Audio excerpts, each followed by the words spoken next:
So let's talk about the indictment with Whistlin Diesel. The indictment reads that he failed to pay sales tax. However, my research suggests that he doesn't actually owe sales tax. So what does he owe?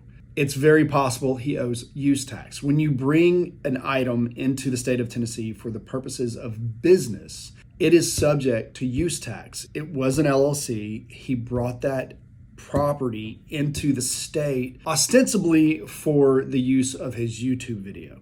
In fairness to Whistlin Diesel, he should have been sent, it's a pink form and it's about this long. It says, hey, because we think this entity is here and it's operating business here, we need you to tell us what property is owned by that entity for use in this county. Now, we live in Williamson County. I'm very familiar with this form. In fact, I get that form every year. However, he may have a notice issue, but case law suggests that because he had a business, the Montana LLC, and then he brought that property here, he didn't need notice. He just needed to pay it.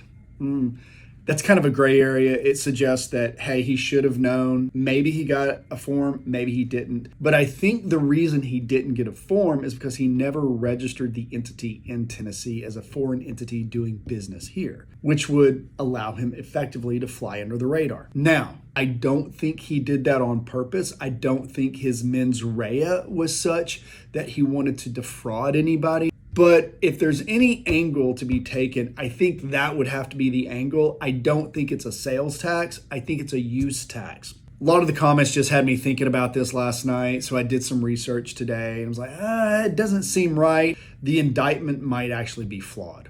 Anyway, just my 2 cents this morning. Thanks for following. Have a great day.